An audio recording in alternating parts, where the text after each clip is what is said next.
La nueva EPS se creó mediante escritura pública el 22 de marzo de 2007. La resolución 371 de 2008 de la Superintendencia Nacional de Salud la autorizó para funcionar y miren esto, según la resolución, el representante legal de la nueva EPS en 2008 era Héctor Cadena Clavijo, misma persona al que Álvaro Uribe Vélez había designado antes como presidente del Instituto de Seguros Sociales en 2002. Raro que Uribe hable de las falencias del Seguro Social y haya puesto como presidente de la nueva EPS al mismo del Seguro Social. La resolución también dejó claro que la Superintendencia Nacional de Salud haría un seguimiento continuo al cumplimiento de sus deberes y obligaciones, y hasta hoy es vigilada por el Ministerio de Salud, la Superintendencia de Salud, la Contraloría, la Procuraduría y la Superintendencia de Industria y Comercio. Sin embargo, hoy para los medios hacerle vigilancia y control a las EPS es un pecado mortal. En 2008 a la nueva EPS se le autorizó para el régimen contributivo un total de 2.122.000 afiliados. Sin embargo, las quiebras de otras EPS le fueron trasladando afiliados por montones. Por ejemplo, cuando se quebró Coomeva, la nueva EPS recibió casi 300.000 afiliados de un solo tacado. Medimás también se quebró y le pasó 481.000 afiliados. También recibió 410.000 de Comparta EPS. Cuando se quebró Salud Vida, recibió otros 471.000. Cuando se liquidó a Confacundí, le pasaron a 21.000 personas, y con Confamiliar Cartagena recibió 19.000. No mencionamos a todas las EPS liquidadas, pues la lista es gigantesca. La pregunta es si la EPS tendría capacidad para atender bien a esos nuevos usuarios. Veamos el informe de rendición de cuentas de la nueva EPS en 2010. Arrojó que la entidad contaba con 2.237.000 afiliados. Para esa fecha, la EPS también mostraba buenas utilidades. Para 2015, ya la entidad contaba con 2.778.000 usuarios, o sea que en 5 años sus afiliados crecieron en un número similar al de los habitantes de la ciudad de Pasto, por lo que se convirtió en la tercera EPS más grande del país. Pero ojo, que ser grande no significa ir bien en este sistema de salud, pues Café Salud, que era quien ocupaba el primer puesto, se liquidó, y Saludcoop, que estaba en segundo lugar, también tuvo el mismo destino. Sin embargo, la nueva EPS era un ejemplo de éxito. Se exhibía como la marca más recordada en la mente de los colombianos, y por estar dentro de las 100 empresas más grandes del país, de número 19. Para 2015, el presidente de la nueva EPS ya era José Fernando Cardona, nombrado por Uribe en 2009, y para 2015 Cardona nos seguía mostrando jugosos resultados. Para 2020, según sus informes, la EPS ya contaba con más de 4.260.000 afiliados, por lo que en 5 años recogió a más de 1.441.000 nuevos usuarios. La EPS ya se había convertido en la número 1 en Colombia. Asimismo, los pacientes alto costo también engrosaron las filas de la EPS. Por ejemplo, mientras que en 2008 los pacientes con hipertensión eran menos de 30.000, para 2020 esa misma EPS tenía que gestionar a 813.000, o sea 27 veces más. Sabiendo esto, regresemos al 2010, cuando la EPS hizo casi 27.000 radioterapias y quimioterapias. Eso cuando la EPS tenía 11.000 pacientes, y calcule cuántas tiene que hacer ahora que tiene más de 83.000. En 2020 realizó más de 28 millones de autorizaciones y entregó más de 42 millones de medicamentos. Sin embargo, la EPS aparentemente seguía funcionando bien. Para 2024, la EPS seguía recibiendo afiliados, en este caso 143.000, por lo que ya la EPS contaba con una red prestadora de servicios en casi todos los municipios del país. Solo entre 2021 y 2023, la EPS recibió afiliados de 9 EPS, pero la única vez que la EPS mostró una caída en su patrimonio fue en 2022. Pero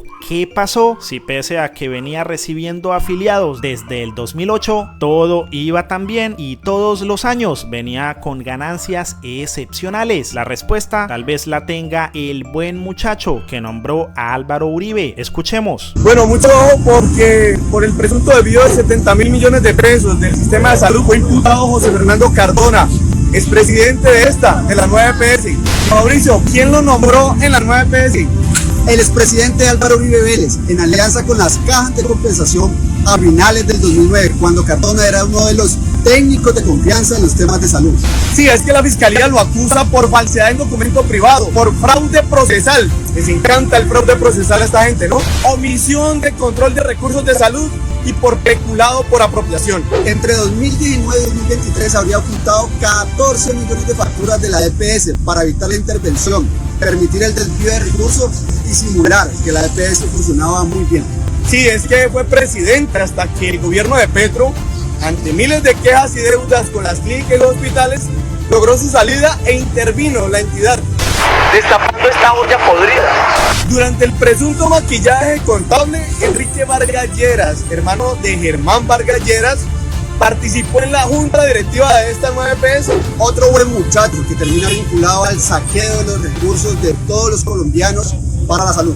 Bueno, gracias presidente Petro por destapar esta nueva olla podrida en la nueva EPS. Compartan para que el país se entere, porque si esperamos que los medios digan algo, todo quedará en silencio e impunidad. Entonces, si usted va, mire en dónde van las deudas de la nueva EPS. Ya van por encima de 8 billones. Entonces, ¿pagaría el gobierno 4 billones y los otros 4 billones en dónde quedan? La pregunta que usted hace es cierta. Yo digo que ahí por eso, mire, venga, le repito, hay que aprobar la reforma. Aprovecho eso, porque la reforma trae, como la aprobó la Cámara, la posibilidad de incrementar en 6.5 el presupuesto para la salud del año entrante. 6.5 billones. Otro buen muchacho de Álvaro Uribe imputado. Por el presunto desvío de 70.000 millones de pesos, acaba de ser imputado por la Fiscalía el señor José Fernando Cardona. Cardona fue nombrado por Álvaro Uribe director de la nueva EPS en el año 2009 y estuvo allí hasta el 2024, año en el cual el gobierno del presidente Gustavo Petro Urrego logró que dejara la dirección de la nueva EPS. Entre el 2013 y el 2019, él habría ocultado 14 millones de facturas para maquillar la gestión contable de la nueva EPS y hacer parecer que iba bien, buscando además evitar que la Supersalud interviniera la EPS, cosa que tampoco logró. Otro buen muchacho de Uribe imputado y otra olla podrida denunciada con toda razón por el presidente Gustavo Petro Urrego. El no procesamiento de la totalidad de la facturación radicada ante la nueva EPS generó una distorsión en la información que se consignó en los estados financieros, afectando la cuenta de reservas técnicas, trayendo como consecuencia que en los estados financieros se reflejara una utilidad artificialmente mayor entre el año 2019 a el año 2023. ¿Qué necesitamos? Administración de justicia, modificación del sistema penitenciario, descongestión, y necesitamos avanzar en tener un sistema para poder nosotros continuar con un sistema. Si no sabe qué pasó aquí les vamos a contar. En esta imagen puede observar que Fico se encuentra totalmente apartado de los demás integrantes de la mesa. También puede observar que sobre su mesa tiene una tablet bastante grande, varias hojas y su celular, lo que delatará cómo este supuesto debate en realidad más bien fue una entrevista arreglada en donde el candidato parece que ya sabía las preguntas y respuestas. De entrada podemos observar que Fico, mientras el periodista habla, él va organizando cosas en su tablet y celular. La justicia cojea pero llega. Los americanos tienen uno que dice justicia que se demora no es justicia. Sin embargo, Sergio Fajardo solo cuenta como apoyo con un cuaderno, pero mientras Fajardo está respondiendo, vemos a Fico buscando respuestas en sus dispositivos electrónicos como para no equivocarse. Nuestro sistema de justicia tiene encima cerca de 30% de los casos que reciben son tutelas para el tema. Quedó claro que lo que hacía era buscar y organizar las respuestas a la misma pregunta que le hicieron a Fajardo. Se nota cuando inicia a responder mientras mira lo que organizó, pero a diferencia de Fico, lo que hace Fajardo mientras él habla es escuchar De policía para que después no tengamos problemas de convivencias entre los vecinos. Y es muy importante decir que eso será un trabajo muy articulado desde... Y sí, aunque sabemos que Fajardo es experto buscando en Google, coja el celular, pregunte cuál es el páramo más grande del mundo y se lo dice en Google. El hecho de que Fico necesitó ayuda frente a él deja mucho que decir de Gutiérrez. Ahora miren esta imagen en donde la respuesta está tan organizada que parece exposición de colegio, leyendo uno por uno los puntos que tiene anotados. Primero, el índice de gestión efectiva. Segundo, que el 100% de los nuevos procesos judiciales sean tramitados digitalmente. Ahora, observen mientras Gustavo Petro responde otra pregunta. Se le ve a Fico pase y pase páginas buscando información. La justicia que se han presentado son bastantes. Giran en general alrededor de pelear por los recursos de la justicia. Con presupuesto. Hay una parte de ese presupuesto que se dedica fundamentalmente a lo que se llaman los ejecutivos. Fico parece que ni siquiera pudo memorizar cuáles eran sus propias propuestas en obras de infraestructura, pues tuvo que leer para poder decirlas todas. Doctor Federico. Lo primero, terminar las 4G, comenzar con la primera ola de las 5G que están valoradas en 23 billones y alcantarillado. Vías es un proyecto probado. Infraestructura energética. Tercero, que es importante, todo lo que tiene que ver con infraestructura educativa en las universidades públicas, infraestructura educativa en colegios públicos, avanzar con esto, navegabilidad del río Magdalena, canal del dique, el proyecto de la Mojana valorado en 2.3 billones de pesos, Puerto Antioquia, que es fundamental, el dragado del puerto de Buenaventura 15 metros, empezar la obra que es Mulalolo Guerrero, que es fundamental, estratégica para el Valle y para Colombia, contratada, no se ha podido ejecutar, avanzar en proyectos como el del tren de cercanía en el Valle Cali, Palmira, Jamundí, el metro de Bogotá, pero además prolongaremos la primera línea del metro con 2 nuevos tramos y por la autopista norte hasta la calle 200 que ya está en estructuración. Y algo muy importante es la conexión Pacífico-Orinoquía, 400.000 novis y mejoramientos de vivienda. Medellín y Antioquia, tren de cercanías, corredor del sistema metro de la 80. Lo más asombroso es esta parte del video donde parece que alguien le sopla las respuestas a Fico con un liviano susurro. Tener un sistema. Intentamos por medio de varias inteligencias artificiales descifrar qué decía la voz, pero fue muy confuso. Sin embargo, la frase más cercana es "mira pa'lante",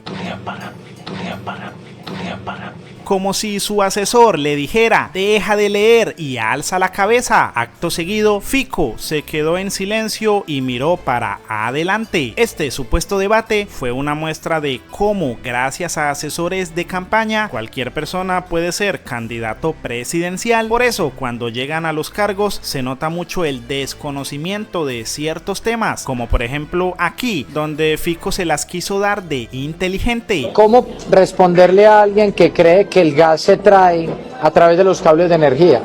Entonces, yo no me meto en esos debates que ni siquiera tienen un sustento real. Por lo que Petro escribió que se le puede decir a Fico: no tengo otra palabra que ignorante, solo le aconsejaría leer un poco más. Don Julián García, usted es un experto en el tema, buenos días, fue presidente de TGI. ¿Esa idea del presidente cómo le suena? Julio, buenos días, un gusto estar con usted.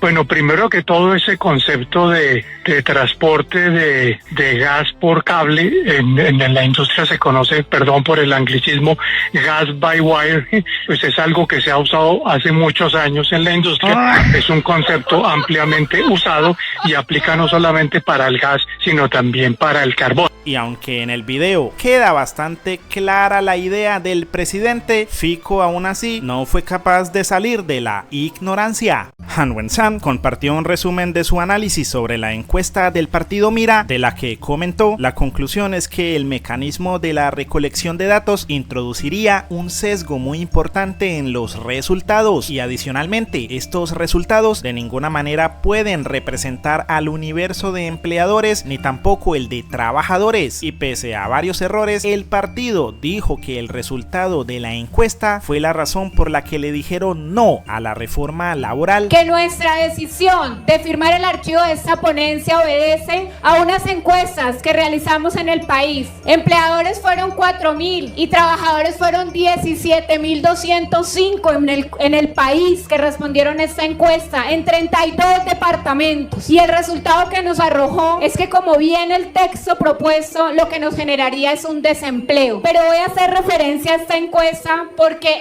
ese es el argumento del partido político Mira: escuchar al pueblo y recoger sus preocupaciones para trasladarlas aquí en el Congreso de la República, porque somos la voz de ellos. Lo que nos tratan de decir es que el partido tomó esa decisión en base a opiniones personales de empleadores y trabajadores que no son expertos, no son técnicos, y muchos no habían ni siquiera leído la reforma. Dudamos mucho de que esa sea una razón válida para tomar una decisión tan importante. Escuchar al pueblo y recoger sus preocupaciones para trasladarlas aquí en el Congreso de la República. Si fuera así, los invitamos a que hagan una encuesta con una sola pregunta. ¿Desea que se le baje el sueldo a los congresistas? Y si son la supuesta voz del pueblo, hagan lo que el pueblo les ruega todos los años hace décadas. Y ahora resulta que ese argumento del que sacaban tanto pecho parece que ni siquiera es legal. El CNE tiene una lista de las firmas encuestadoras vigentes. Buscamos a la encuestadora de Mira y no existe. Además, el partido mencionó que la encuesta se hizo en marzo de 2025. Por eso consultamos el Registro Nacional de Encuestas CNE de 2025, pero la encuesta tampoco existe. Y leamos qué dice el CNE sobre este tema. Las firmas encuestadoras del país tendrán que registrarse ante el Consejo Nacional Electoral como requisito previo para que sus estudios de opinión sobre las preferencias políticas de los ciudadanos puedan ser publicadas en los medios de comunicación. Solo podrán publicar las encuestas de aquellas firmas que estén debidamente inscritas ante el CNE, las cuales deberán demostrar al momento de su registro la experiencia mínima de 1 año, representación legal y 3 constancias de empresas o usuarios que certifiquen la idoneidad de su trabajo. Lo peor es que la propia Ana Paola Agudelo, senadora del partido Mira, se boleteó por RCN, por lo que San escribió: el Consejo Nacional Electoral abrió investigación al partido Mira por la encuesta que hizo acerca de la reforma laboral. Supuestamente el partido, con base en esa encuesta, archivó dicha reforma en marzo. Razones del CNE: el partido no está inscrito en el CNE para hacer encuestas políticas y el partido no entregó al CNE los resultados ni la ficha técnica. Vamos a ver qué responderá la doña Ana Paola Agudelo. Amanecemos con una noticia que llama mucho la atención, Jairo. El Consejo Nacional Electoral abrió una indagación preliminar al partido Mira. ¿Usted se acuerda de ese partido o no? Claro.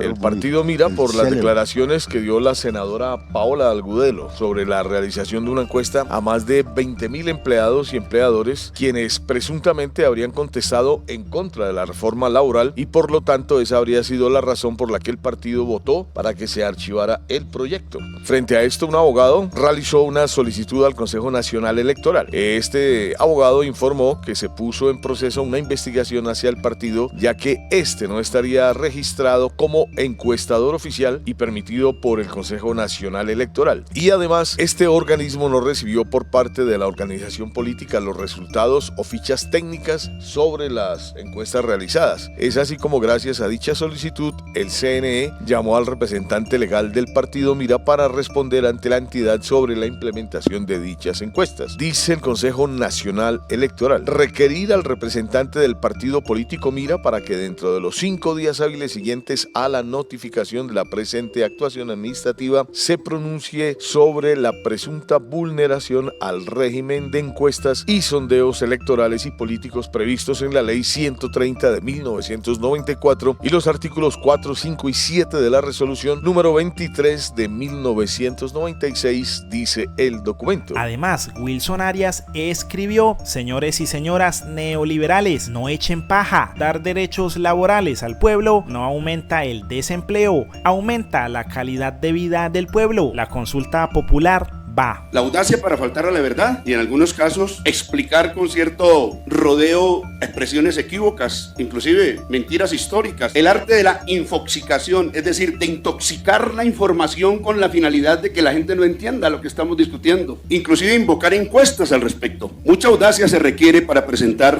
en mi opinión, verdades a medias, que son las peores mentiras en una discusión de este tipo. Las verdades a media cabalgan como las peores mentiras. Ahí están los datos, sí es verdad, están publicados. Precisamente por eso invoco al país, para que no sean solamente los dichos de los parlamentarios y senadoras y senadores. A los hombres y mujeres no hay que conocerlos por lo que digan de sí mismo, sino por el modo como obran, y sobre todo en momentos tan dramáticos para el país. Usted puede invocarse un genio y no serlo. Usted puede llamarse el hombre portador de la verdad o la mujer portadora de la verdad y gritar diciéndolo, invocando para hacer una iglesia inclusive, y no es verdad. Aquí están las cifras y por razones de tiempo abandono el punto. Pero quiero decir que estoy supremamente afectado por la pretensión de venderle al país lo que a mi parecer no son verdades, o por lo menos son verdades a medias. No le mientan al país, no traigan infoxicación. ¿De dónde lo sacan? Ahí está la norma. ¿El país se va a quedar con el cuento de ellas? ¿Nos paramos al pie de una iglesia a gritar verdades y el país tiene que creerlo y nosotros silenciarnos? No, el respeto también es atribuir la verdad cuando corresponde. No hay respeto absolutamente a nadie cuando le digo al país estas verdades. Los tiempos siguen siendo apremiantes y por lo menos en principio es bastante dudoso la razón según la cual, bajando costos laborales, una reforma laboral, dice que generemos empleo. No echen cuentos, no echen paja. Eso no es lo que ocurrió en los 22 años. Desde 2002 hasta hoy se perdieron empleos y la tasa creció relativamente baja. Hay estudios que informan de esto. No echen paja, señores y señoras neoliberales y neoliberales. Cuando María Fernanda Cabal se da cuenta de que no tiene votos ni credibilidad, recurre a lo único que les queda: los votos del imputado Álvaro Uribe Vélez, mientras Miguel Uribe vota 100 millones mensuales, que sería del Centro Democrático sin su jefe. Y es que las campañas de la mayoría del Centro Democrático están apalancadas por el que diga Uribe. De resto, nadie reconoce alguna hazaña de esta gente a favor del pueblo. Por ejemplo, el perfil de María Fernanda Cabal dice que lo único que ha hecho es un programa de acompañamiento a las víctimas ganaderas de la violencia, y eso porque se desempeñó durante 7 años como presidenta de la junta directiva de la Fundación Colombia Ganadera. Con esto no es suficiente para enamorar al pueblo, y es que en su larga carrera en el Congreso cuenta con proyectos prácticamente inservibles, como la regulación en el porte de armas, la creación del sello Hecho en Colombia o una ley para defender a las supuestas víctimas de despojo que ha dejado la ley de restitución de tierras. O sea que para Cabal, las víctimas no serían los despojados, sino los que compraron esas tierras despojadas de buena fe. Por eso en 2018 el exministro Cristo escribió: leí con atención el proyecto de ley del Centro Democrático para modificar la ley de víctimas. Resumen: busca acabar la restitución de tierras y legalizar el despojo. También desde la Consultoría para los Derechos Humanos y el Desplazamiento se rechazó el proyecto de Cabal, diciendo que acaba con la restitución de tierras y promueve la legalización del despojo, por lo que le solicitó al Congreso que se archive de manera inmediata el proyecto por resultar lesivo y regresivo con los derechos de las víctimas del conflicto armado a la restitución de tierras. La carta fue firmada por todas estas organizaciones y efectivamente, según confirmamos, la ley de Cabal fue archivada. Y es que miren lo que dice uno de sus artículos: cuando existan proyectos agroindustriales productivos en el predio objeto de restitución, el juez podrá autorizar la celebración de contratos entre los beneficiarios de la restitución Constitución y el opositor propietario del proyecto. Eso significa que si al Grupo Argos la justicia le determinara que compraron de buena fe, no perderían la millonaria inversión de un megaproyecto de teca en Sucre y también serían beneficiados de esa tierra. De hecho, según Rutas del Conflicto, si Argos lograba demostrar que había comprado de buena fe, tendrían una compensación económica en los procesos de restitución y ahora súmele eso a los beneficios que le quería dar Cabal. A últimas, estos congresistas que legislan para sus patrocinadores no tienen cómo demostrarle al pueblo que luchan por sus derechos y sobreviven por un partido con la cara de un señor que está en juicio. Lo peor es que el partido va para atrás, mientras que en 2014 ganaron 20 curules en el Senado y en 2018-19 su gestión fue tan mala y pobre que en 2022 se quedaron solo con 13 y ahora tienen 12, pues se quedaron sin Ciro. Por eso, cuando un candidato se siente sin fuerzas, sin respaldo y solo, no le queda de otra que pegarse de otra persona. Pero esto no deja de ser una medida desesperada, pues según Alfredo Beltrán, expresidente de la Corte Constitucional, si Uribe llegase a aparecer en el tarjetón electoral, cualquier persona podría pedir la nulidad de la inscripción porque Uribe no estaría habilitado para ser presidente y en esa votación se le daría ese aval, pues todos sabemos que la reelección está prohibida en Colombia. Otro que también está desesperado por votos es Miguel Uribe, quien según la biblioteca de anuncios de Facebook se ha gastado más de 500 millones en publicidad. Solo hoy, día en que realizamos este video, el señor se había gastado un salario mínimo en 20 anuncios para Facebook. En la descripción o comentarios les dejamos más detalles de esta gigantesca inversión de Miguel Uribe. Por ello, la senadora Hernández escribió: quien paga para llegar, llega a robar. Falta un año para las elecciones y Miguel Uribe ya gasta más de 100 millones mensuales en campaña, un derroche que deja claro a quién representa. En 2026, Colombia no puede volver al pasado del que diga Uribe. ¡Ojo! La corrupción entra por las elecciones. El que paga para llegar, llega a robar.